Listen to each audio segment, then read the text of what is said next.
Hello everyone, welcome back to my channel. We study 247 think less study more.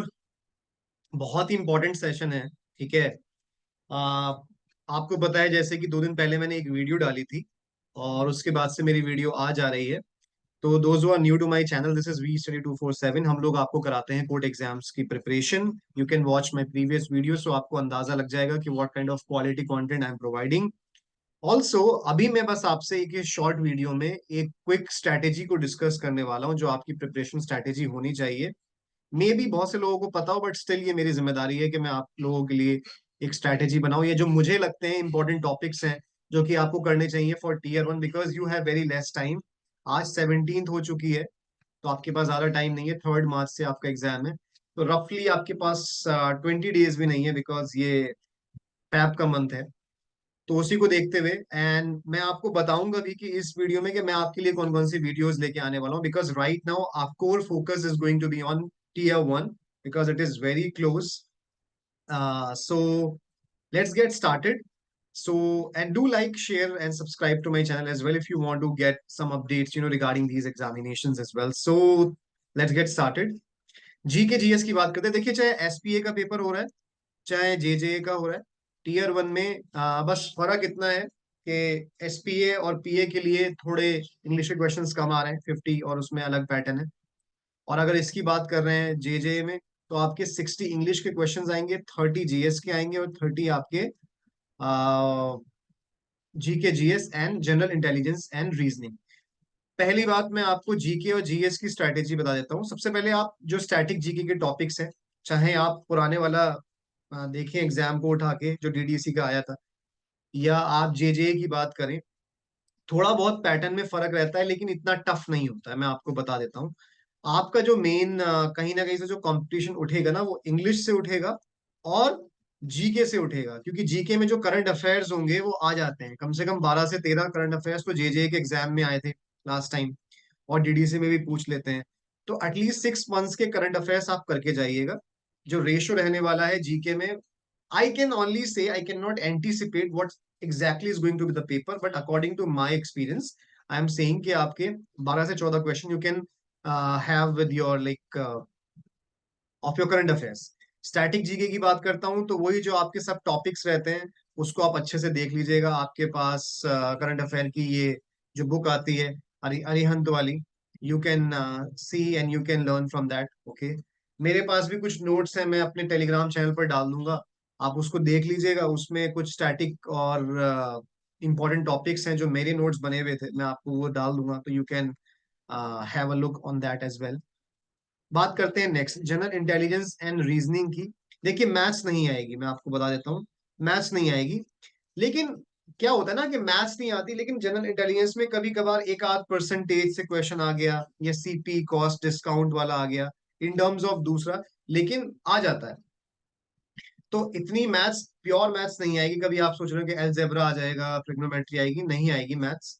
और reasoning के अच्छे topics करिएगा। आपको सीपीओ, एसएससी सीजीएल के लेवल की अगर आप रीजनिंग करेंगे, कोई बैंकिंग की तैयारी कर रहा है तो उसके लिए भी इजी है। बैंकिंग वाला तो नहीं आता है यहाँ पर, खैर उतनी, लेकिन या जनरल इंटेलिजेंस का भी आपका मॉडरेट ही रहेगा पेपर, बहुत डिफिकल्ट नहीं जाएगा अकॉर्डिंग टू माय ऑब्जर्वेशन। देखिए, I can not say for sure, लेकिन जो मुझे लगता है, तो आपको तैयारी करनी चाहिए। इसमें जो इंपॉर्टेंट टॉपिक्स हैं, ऑड वन आउट हो गया, एनालॉजी हो गई, ये सारे के सारे, जो सिलॉजिज्म हो गया, ये इंपॉर्टेंट है। इसको आप अच्छे से करिएगा। उसके साथ साथ बेसिक आपको आता ही है, रेशियो प्रोपोर्शन हो गया या परसेंटेज हो गया। अगर आप you must have been preparing for some other competition exam, तो आपको इतनी प्रॉब्लम नहीं आने वाली इस सेक्शन में, क्योंकि ये जनरली इतना हार्ड नहीं होता है। यस, बात करते हैं सबसे इंपॉर्टेंट इंग्लिश की। देखिए, इंग्लिश बहुत इंपॉर्टेंट है। इंग्लिश में क्या क्या टॉपिक से आपके क्वेश्चन उठ सकते हैं वो मैंने यहाँ मेंशन कर दिए हैं। और यस, इसी से आएगा। Let me just tell you, cloze test देंगे वो आपको। 5 से 10 मार्क्स का एक क्लोज टेस्ट आ सकता है। देन कुछ क्वेश्चन सिनोनिम्स के होंगे। टफ तो नहीं बोलूंगा, लेकिन मॉडरेट से टफ हो सकता है, क्योंकि मेरिट बनेगी टीयर 1 से। वी कैन से, हालांकि ये नहीं हो रहा है, लेकिन बाद वाला जो आपकी मेंस होगा उससे काउंट होगा। लेकिन फिर भी यहाँ से आपके बहुत लोग बाहर हो सकते हैं, तो इसलिए आपको ध्यान देना है। और अगर कोई मुझसे पूछता है कि कितने मार्क्स चाहिए, देखिए 90 प्लस स्कोर करना पड़ेगा 120 में से, if you want to get selected. अगर आपको इसको करना है, एक मिनिमम क्वालिफाइंग मार्क्स है, उससे मतलब नहीं है, कट ऑफ अलग जाती है।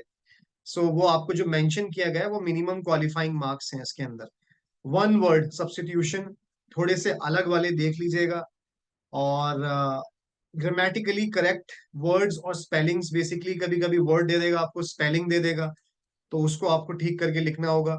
इसके ऊपर भी मैं एक सेशन ले आऊंगा। हालांकि आपको पता है, अगर आपकी रीडिंग स्ट्रांग है, so you will be able to do this very efficiently.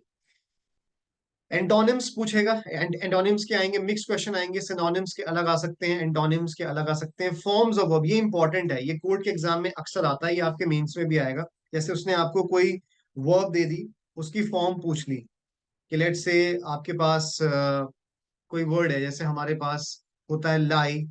Okay, लाई, ले, लेन, ले आपको दे देगा। ये जो डिफिकल्ट वाले होते हैं, ये आपको वो ही और she can give it to you. Antonyms तो हम लोगों ने देख ही लिए।